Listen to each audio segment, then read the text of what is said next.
Thank you for joining me here on The Storyist. Today we will be reviewing a historical alien abduction from 1978. This is the story of Bill Herrmann, who left his home to look at an eerie object hovering over Charleston Air Force Base, only to wake up 4 hours later, dazed, frightened, and confused in a field miles from his home. As his story was publicized, Herrmann contacted Colonel Wendelle Stevens, a publisher of UFO Contact material, who co-authored a more complete account of his story, which was published in 1981. The footage you are about to see is the summary of this event, including Bill's hypnosis session, where he recalls these events. If you are fascinated by stories like this one, please don't forget to subscribe to my channel. He and his wife were at home after supper one time when a neighbor lady came to the door to borrow a cup of sugar. And as his wife looked out over the neighbor lady's head, she saw the pinkish orange light, which she recognizes now too. She's seen it enough times, she knows what it is. It's Bill's friend. So he says, Bill, your friend is out here. And he came and looked. He says, by golly, it is. He said, I think I'll get my jacket and go out and take a better look at it. It was flying what they have now recognized as a peculiar triangular pattern along the power lines that run down the Ashley River there. And so he got his jacket on and binoculars, put them around his neck, and walked out the door in his little trailer park where his trailer home was parked, and across a shallow, nearly dry, damp ditch and up onto a railroad track that ran about 10 or 15 feet above the level of the trailer park. He got up on the track and started walking down the track, watching it, flying these triangular patterns over the power lines ahead of him, probably 2 or 3 miles away, which is not in the air, that's not very far. And he had his binoculars out, looking at the object. When it dropped out of the binoculars, it dropped like a stone. And he lowered the binoculars to see where it crashed, and he saw it just over the water of the Ashley River at water level. And he thought, oh my God, it's crashed right into the river. When at that point it approached it and filled the sky like that. And it came so fast and so big and so close, he shied back like that and caught his foot on the rail of the railroad track and began to fall. And he put his hands out to see what, there's a jagged rocks down there. You can get skinned up pretty good to see what he was falling on. And he noticed he was not falling. He was rising away from the rocks. And the reeds, tall grass was blowing away from him in waves. And he looked back, and he's above the railroad track, and he's going up in a blue beam of light. I was about like this, just looking at it, and then I just fell backward like this. Yeah, and at this point, I stopped falling. Oh, that's what I couldn't understand, because I like this, and then the light was all the way around me, and I went to push my hand through, and I couldn't. I couldn't move. Yeah, right at this spot. Because the object filled the area from that bush to that bush. It just filled the area. The light came from looked like it came from the edge. Didn't come. At first I thought it came from the bottom. But after the hypnosis and after the recall, I realized that it didn't come so much from the bottom as it did from the edge of the object. It's, the rim, around the rim. He said that the light felt like a low voltage electrical current, just like that, a cyclic tugging up the beam of light until, and he looked up, and it looked like it went into a cloud. The beam was so coherent, he put his arm out, and the arm went out of the beam, and he could pull it back in. It's in the beam again. It didn't touch anything going through. And he rose up, and when he got to the end of the cloud, he passed out and woke up on an examining table. And that's the time in between. He didn't remember anything. Of course, when he first came back, he didn't really remember a whole lot of that either. That took time to develop the details by stressing his memory to get it. First thing I remember looking at was this bar of lights flashing slowly above my head. Now this is what the bar of lights look like. Laying on a table, your head is up here, and you're looking up. You see blue, green, red, blue, green. Green, blue, red, green, blue. Back and forth. Flash, flash, flash, flash, flash, flash, flash, flash, flash, flash. And it was doing this. And the slower this went, the more conscious I became. The more able to wake up and look around me. What I saw when I woke up, it's it's hard to really sometimes grasp, but it was like I thought in my mind there were doctors or I'd been hurt. I was falling when I remembered the train tracks. I didn't remember the object as much as I remembered falling with the train tracks. And I remember falling, and I thought, oh, I must have broken my back. Somebody must have found me, and I'm in a hospital. You know, and all these thoughts arose into my head until 3 people that were standing there turned and looked at me. And I had noticed that before they had turned, they were looking at this bar of lights flashing on the ceiling, and they were looking at a box that seemed to be off to the side at my feet. And the box was connected to the bed. You could tell it was connected by wires to the bed I was laying on, or the table, or whatever it was. And when they turned and looked at me, it was like all kinds of emotions just surged to the surface at once. Now, this is a sketch of what I believe I saw standing next to my bed, or table, or whatever you want to call it. 4.5 feet tall, with a red garment, looked like a pullover jumpsuit, not pajamas, more military looking. And the eyes were spaced apart like ovals with circles inside, dark circles. And the occupant, when they told me to get up, and it was okay. I heard the voice, but I did not see the lips move. I heard it as clear as you hear my voice. You heard in English. In English. It was in English. Perfect English. Not accented, not deep, not high, just English. I felt afraid because I didn't know what was going on. I felt like this is totally foreign to everything I believe. What is going on here? Why am I here? What is this? All these thoughts going through my head, and all he could say was, "Don't be afraid." You know, it's like all my emotions and fears were just tossed aside by the comfort and assurance of what he said to me. Just, don't be afraid. Have no fear, or something to that effect. Come, the time is limited, or something about like that. The object itself was like a round pancake shape with a dome on top and a dome on the bottom. Right. But it looked sealed and metal. In other words, you didn't see no windows or no holes or nothing. It moved in a circle above, I'd say about 800 to 1,000, maybe 1,500 feet above the ground. And it moved in not as obvious triangles, but kind of in a flowing, graceful, dynamical fashion. I mean, just sliding across the sky, you know, not doing anything that would give it an impression that it would lose control. In spite of its erratic behavior, you could tell it was in total control of itself. I mean, there was just, it was the most one of the most beautiful displays of aerodynamics I've ever seen, as far as being involved in this subject. So you tried to take a picture? I tried. The first shot, I believe the first shot I took came out empty sky. It was moving so fast. I mean, it would go up like this and come back like this. Come around like that. And just watching it was, you know, it was hard. Because when it would go that way, I'd run across the field, and I'm trying to get it in a viewfinder. And I took about 4 or 5 shots like that. And I believe 2 or 3 of them came out. 2 came out empty sky. They took him to a control panel and sat him down in one of the seats. His escort, who is speaking to him in his language, he hears it in his language, he hears it in his ears, just like surround sound. And he tells him, look, and they pointed to the screen, and another ship just like the one they were in joined them.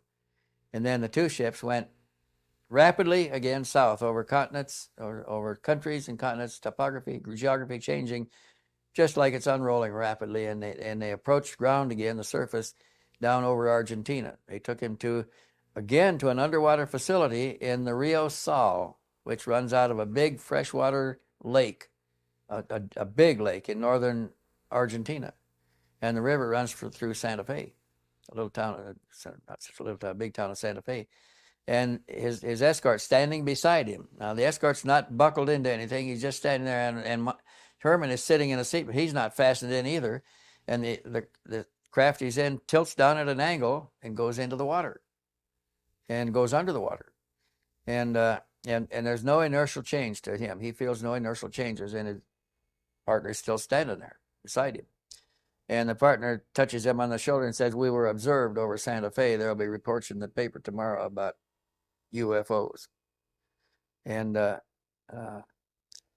they went to the underwater facility, and the being explained to him that they installed this facility to carry out certain hydrodynamic tests in our water because our water was different from their water. On the way back, they showed me the reactions of people observing their craft. And he said, walk over here. And I walked up to the, looked like a cross between an open window and a television set. It looked like a TV in that it was like this, but it looked like an open window that I could just stick my hand through it, is what it looked like. And I looked through the monitor, and you could see there was a road, there was trees on both sides of the road, and it looked like an orange grove or some kind of big field. And there was a road running adjacent to it. And there was two cars pulled over. One was a Pinto station wagon, a Ford Pinto station wagon, and the other one was a Buick Electra. And there was a lady in the Pinto, and there was a man in the Buick. And the lady was standing outside the passenger door looking up like this. And the man was just standing there like this. And I'm standing inside this object looking at that, and it was like it zoomed up on the people. And he says, now watch what happens. The one that was next to me, he said, watch what happens when we move closer. The minute he said that, you saw the girl. It seemed illogical, but you could tell it was out of fear. She ran around the front of her car, jumped in the passenger side, reached over there and locked her door. He did, the man standing up, he just calmly, looked like he was trying to keep his cool, just sat down and got in the car and locked the door. Now, he says, now watch her. She's going to hold the lockdown. And the only indication of any hostility was what he said next when he says, a foolish gesture if we wish to direct observe.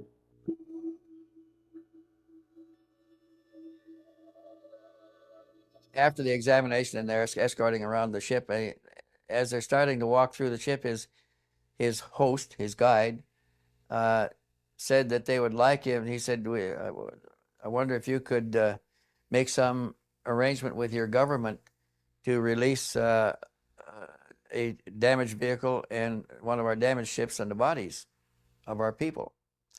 And he said, oh, I don't have any connections like that. There's nothing I can do for you there. I don't know anybody. I don't have any, I'm a nobody. There's no way I can help you. He said, why don't you do it yourself? And the alien said, we have tried. They said, we sent an emissary to try to negotiate a release. They tried to capture the emissary. He successfully escaped, got in his ship, and took off. They tried to shoot the ship down. He said, they're too hostile. We can't deal with them. We're looking for another way. And he said, well, how did they crash anyway? And they told him that they were lost in the western part of your land, they said in quotes, and that the first one they lost was a big surprise to them. And then they noticed that there was a beam, an energy beam being transmitted in the area there, and they thought that it was a new weapon that we had used against them.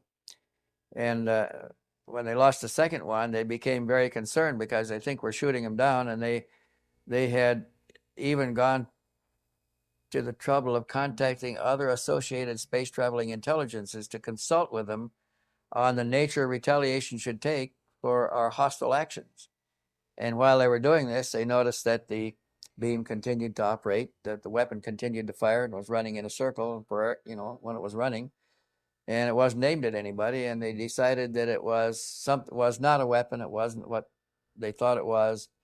They calculated, though, that the ships went out of control when that beam locked on the ship, on the craft, and stayed on for 90 seconds or more. The computer control system would burn out and go into automatic emergency landing mode. But they didn't have any control of it at all. And they devised a form of shielding, and changed their flight pattern to this sharp angular change in direction that Herrmann was reporting, so that the radar could not lock on and stay on for 90 seconds or more. It couldn't stay on for more than 2 or 3 seconds. And they didn't lose any more ships after that. What you are about to see now is extremely rare footage from the early 1980s, which shows one of Bill Herrmann's actual hypnotherapy sessions regarding his abduction. The disturbing hypnosis session focused on retrieving details about the aliens' appearance, ship interiors, and their alleged warnings. You'll notice how Bill's body language portrays intense distress throughout this session. Beads of sweat form on his forehead, a physiological response often linked to deep subconscious stress. His breathing is shallow, his fingers twitch involuntarily, and his voice wavers, as if resisting these memories. This isn't mere nervousness. It's the visceral reaction of someone reliving trauma. This suggests these aren't fabricated stories, but suppressed experiences. Whether you believe his claims or not, his terror appears undeniably real in this moment. What happened, Bill? So the object, What object did you see? yeah,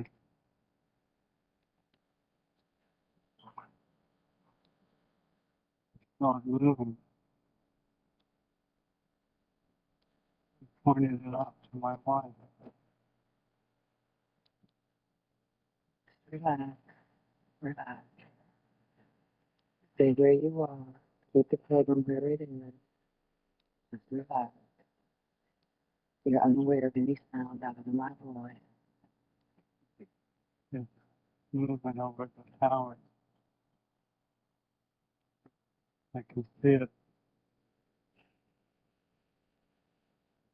Patty, I'm gonna get a better look at this. I'll be right back. I better call Larry. Larry? It's back over the area. Right now. Yes. Yes. I'm going up there now. You try to get on the other side. Okay. Bye. I'll be right back.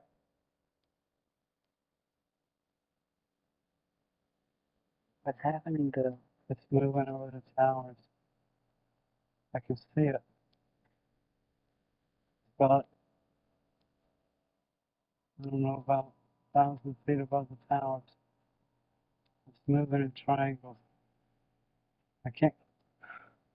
Uh, I'm gonna break my neck. What? All right. Oh, You, why did? you won't experience any discomfort. What? Wait a minute. Look at the reeds. There's no wind. I'm just flying. What? What? Look at that. Come here, go. Look at the box.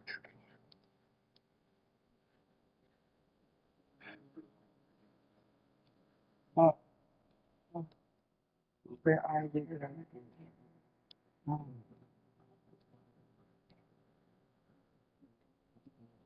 I don't know.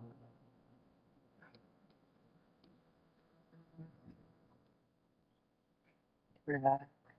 My shoes. You can see my shoes. I'm lying down.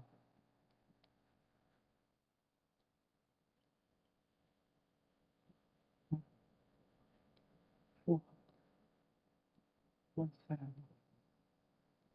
like a stoplight Where's the stoplight? on the ceiling. What color? Wait a minute. It's not a stoplight. Oh,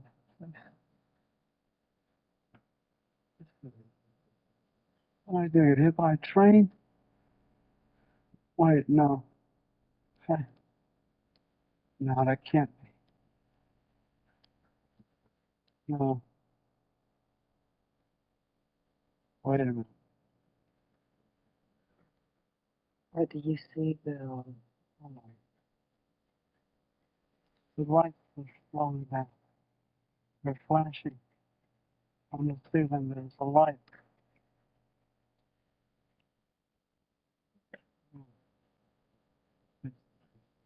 Who's that? or bald. Wait a minute. They're not bald, that's just the way they look.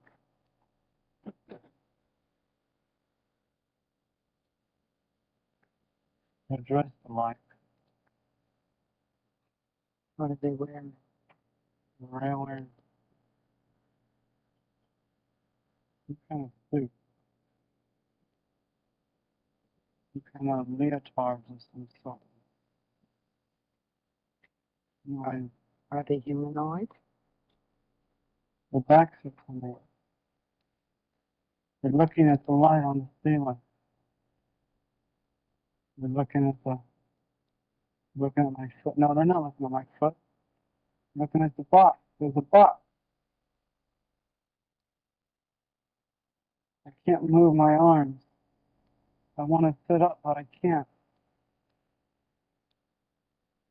My clothes are on, but my coat's undone. My shirt's unbuttoned. Is anything attached to you? It's cold. Some kind of metal box. Flat metal box. Cold, but it's not like water. Where is the flat metal box? It's on my chest. Yeah. Oh.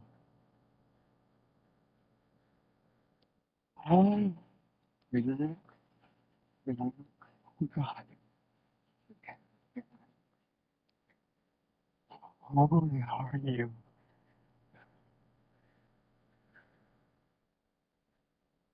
Oh my God. What's happening there? They're looking at me. Oh God. Oh, okay.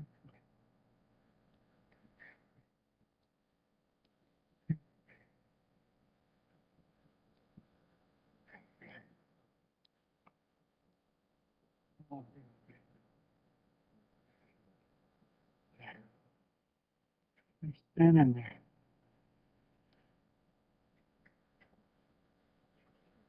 What do they look like? Like fetus. Like what? Fetus. A fetus? Yeah. A grown fetus. Wait a minute. Can't be fetus. The light. It's the light in the room that makes them look. Look closely.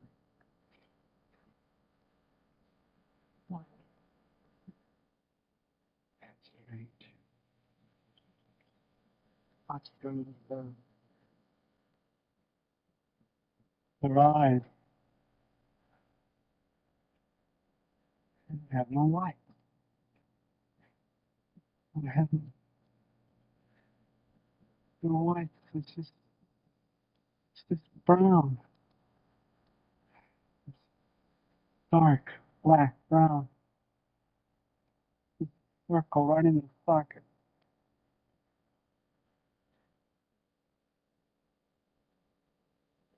Where's their kind of, how can they breathe with no nose?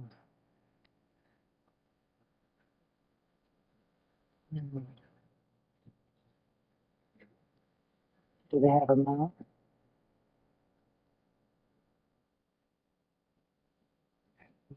Little straight line. Lips and no lips. Weird. Do they talk through their mouth? I didn't hear no talking. Where are you from? Where are you? Hear me, for God's sake.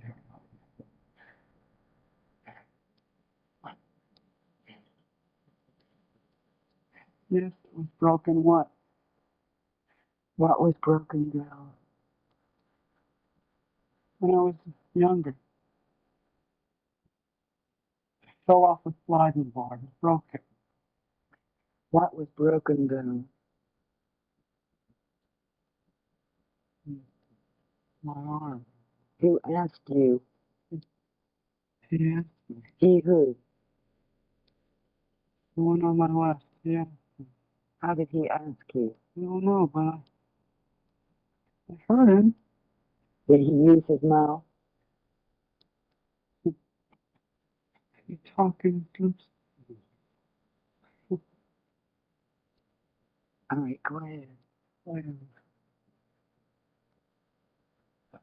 where are you from? All I remember is the pain. It was intense. It hurt. Bill, stay where you are. I want you to tell me the questions they asked you when you answered. Do you understand? Concentrate on what it was like. Be still and concentrate. Very well.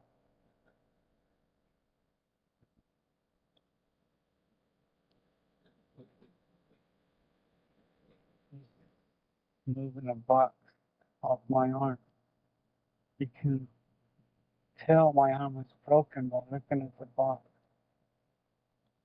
For goodness sake, that was so long ago.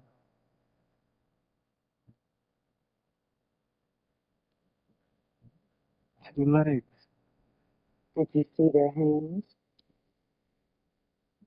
Yeah. How many fingers did they have?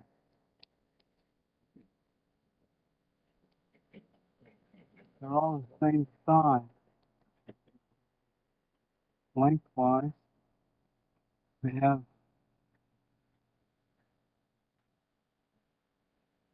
4 fingers. And it looks like a thumb, but it's the same size as the finger. So that's a total of what? 5?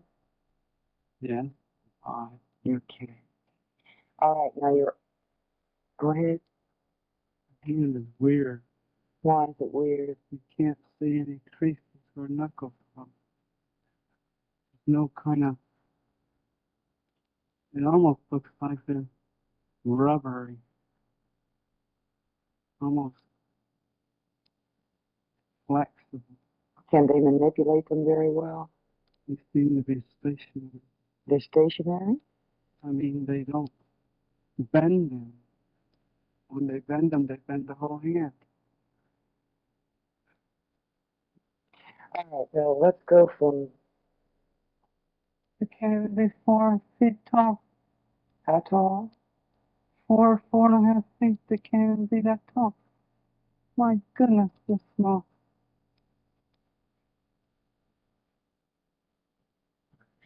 Look at this.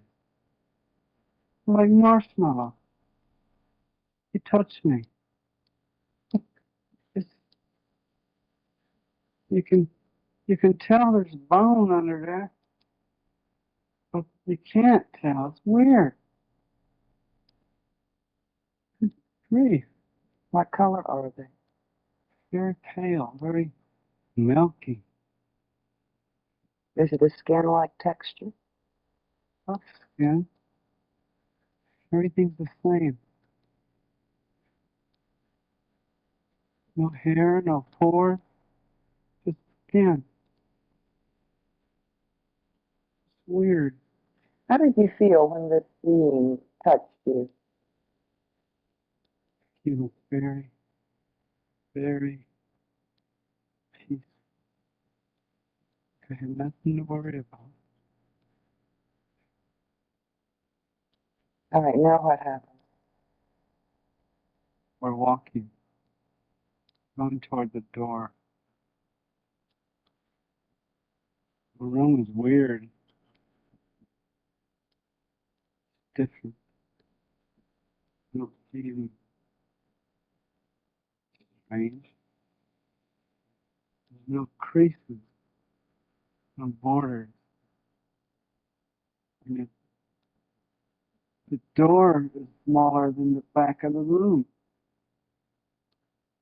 Weird. Distorted. Why, in what way is it distorted? It's like everything is molded into a shape. And it doesn't stop, it just goes straight out the door. Just molded. Like a bathroom tub. Yeah, Just seamless. molded. Just molded. All I can think of. Go ahead. We're walking, we turn left. The one who talked to me is standing beside me. The other two are behind us. We're walking down the hall. We pass the room. The door is open. We go to another room. We go in it. The hall winds in a circle. Everything's the same color. You said the hall wound in a circle. Did it wind in a circle up and down? Both directions is a circle. Hard to relate it. Did you traverse that? Everything's molded the same way. Council control center. Council control. See? Console. Console.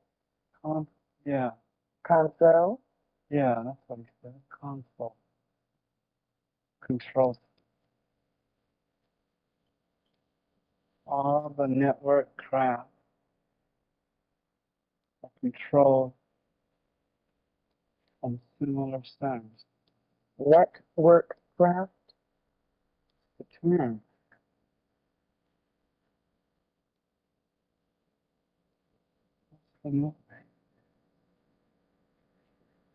What? Work. What did They you get- say? So they manipulate gravity. No, they manipulate the equilibrium in the gravity. How? Did you ask him?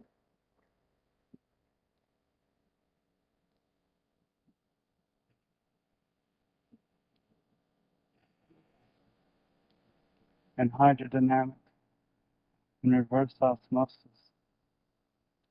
A technique of reverse osmosis. They've been doing this roughly 50 years.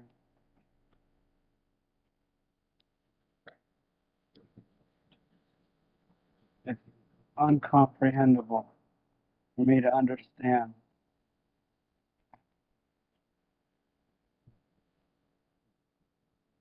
Why are they telling me this? Well, let me ask you a question.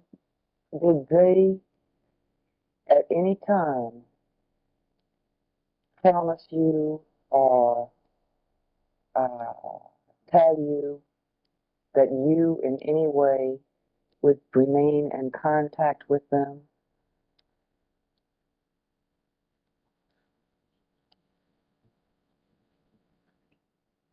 Speak it. He said they have means to contact those they wish to contact.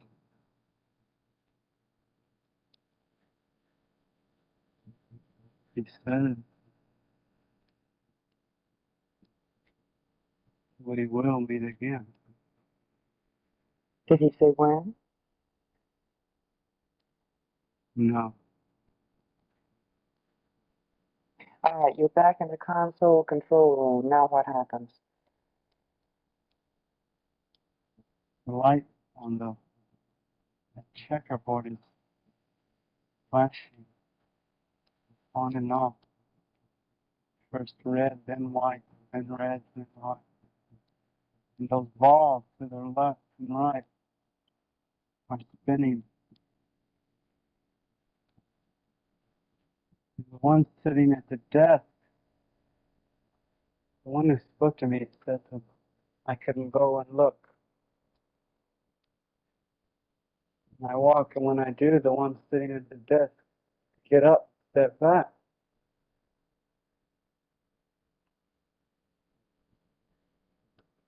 What happens? They step back. When I move away from their desk, they sit down. Did any of them at any time touch you other than the one who helped you from the table? They look familiar. You're in control center now, where the lights flash red and white and red and white. Yes, he's motioning me around the room. I'm looking, everything looks funny little writing on the corner of every block. It looks like squiggles, lines. Can you read it? No. Different. All right, Bill, I'll tell you what I want you to do now. I would like very much for you to move your time to the point where they release you. Just a few minutes right before they release you. Now what happens? We're walking down the hall. We've left the place where the propulsion was. The big round ball. We went in a little closet, some kind of little room. We walked back up like a diagonal hallway into a little closet. And the door behind us shuts and the one in front of us opens. But when you step into it, you don't see no door. It's like the seamless or something. You can't even tell it's there until it opens. The one tells me that the time has arrived. Something about the time has arrived. That they're sorry for the stress going to result from our release. But those sympathetic to my experience will help, although the majority will reject it. They say we're going to meet again. That's what he said. We will meet again. He motioned me on the table, and the minute I touched the table, the light on the ceiling starts to flash. First slowly, and then fast. And as I lay down, they step back from the table. Did they place any restraints on you? I just lay on the table. The other one, he walks to the table, and he's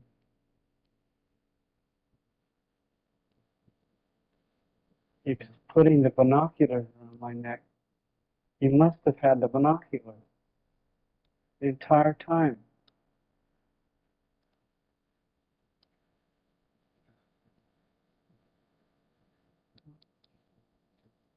The lights flashing, they're standing there.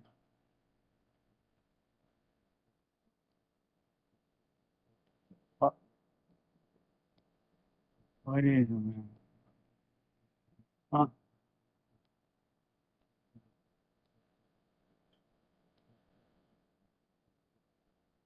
Looking down at my feet. There's a glow at my feet. I look up. Slow. In days.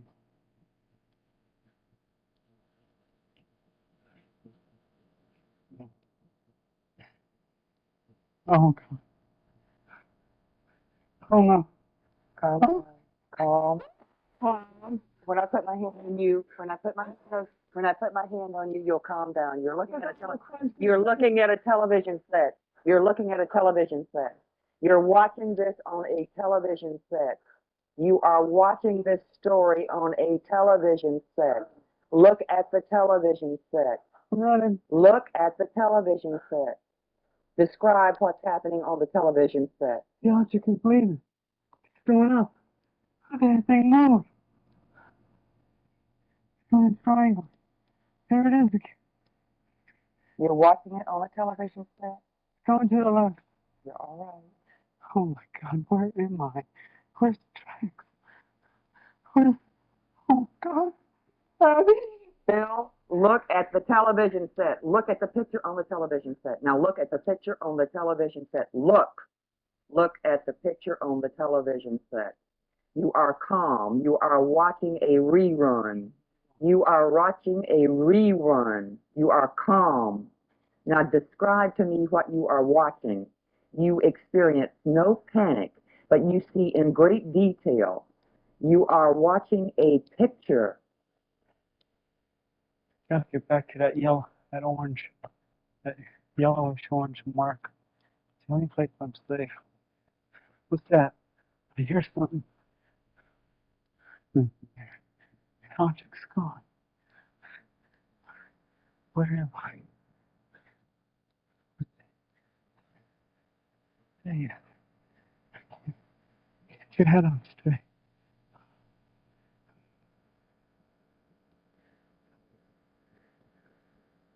Hide our death. Fall Christ, separated from the love of God in Christ Jesus. Not the love of God. Is the way we got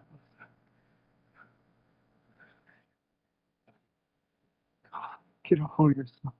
Relax. Yeah. Relax. Oh, really? Well. Bill, look at the picture on the television set. You are watching a rerun of what happened to you. You have already experienced those emotions. You don't have to do it again. You don't have to experience panic again.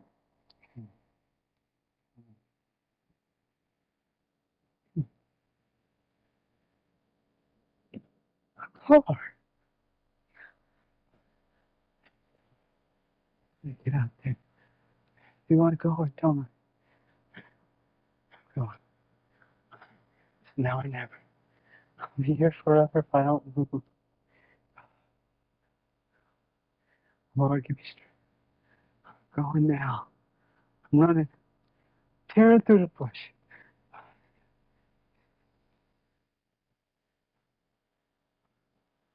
I'm on a road. Oh, thank glory to the road. Sweet.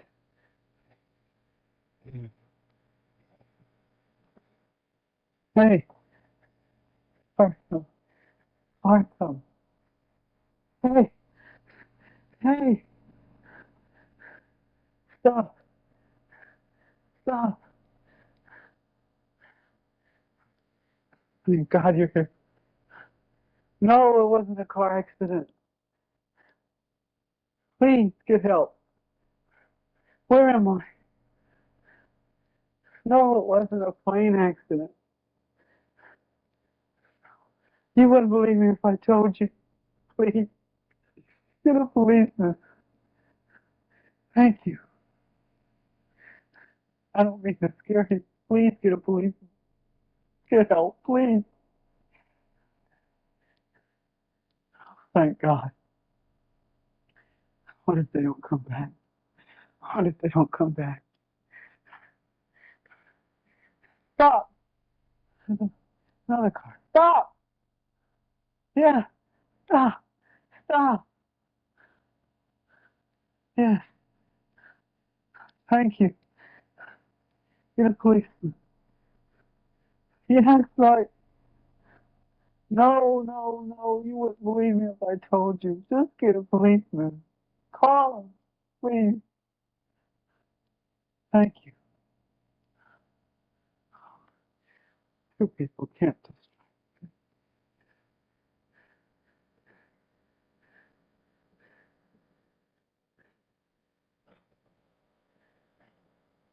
Yeah?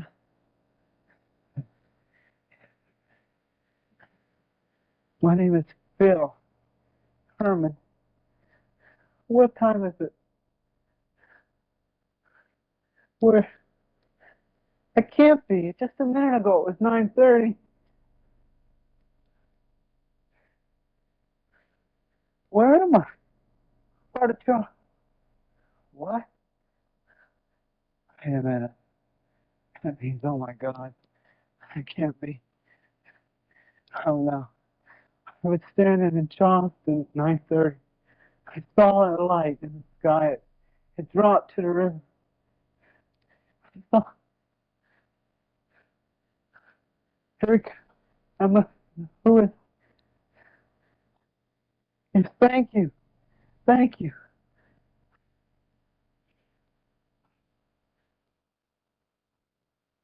Herman, call my wife, please. Thank you. I just expected the worst. I didn't know what to believe. And he said he'd been in his yard in North Charleston, which is about 15 miles from here. And next thing he knew, he was here in this field near Somerville. Right in the middle of the field is where he said he came to. He doesn't really remember too much what had happened that night. He said he'd been watching a bright light that kept getting closer and closer. And the next thing he knew, he was here in this field, and he told me he believes he's been brought here by a UFO. Listen to me, Phil. And Phil, you're floating now. You're back in the present and you're asleep. You feel very good and very relaxed. How are you? Oh, I feel like I just slept for an hour. It feels so good. Good. Glad you did. This case, like many other abduction cases we've heard about, is nothing short of terrifying, and the reaction you'll see in the clip I'm leaving you with reflects just how real these aerial phenomena are. The fear, just like you heard from Bill, is also very real in this case. Listen, yo, check this out, yo. I see something in the sky, yo. I'm telling you. Hold on. Yo, check this out. No BS, man. This is right here in the middle of the road. Like, I'm driving down the road here. Look, this is my car right here. No BS, yo. No BS. This thing is in the road, in the sky right there in front of me. I'm on the road going to Somerville, like this thing turning. What the fuck is going on? Yo, it's a pyramid. No bullshit. A car coming down the road. Hold on. A car looking too. Hold on. The car probably see it too. No BS, yo. That thing is in the sky. Look, y'all. I want to know if the car see it.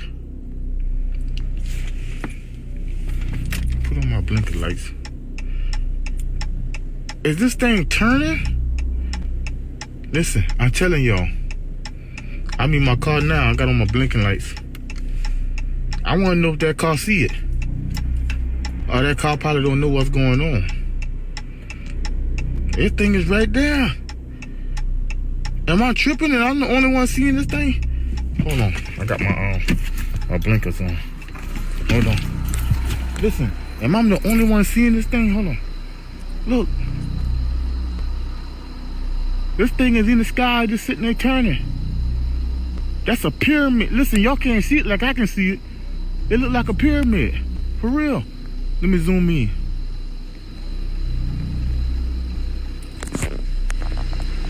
Oh, shit.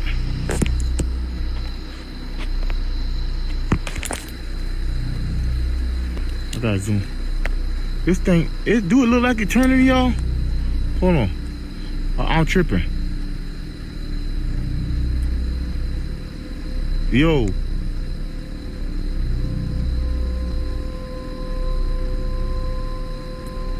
That thing is, hold on, how could I zoom in? Let's see what it is.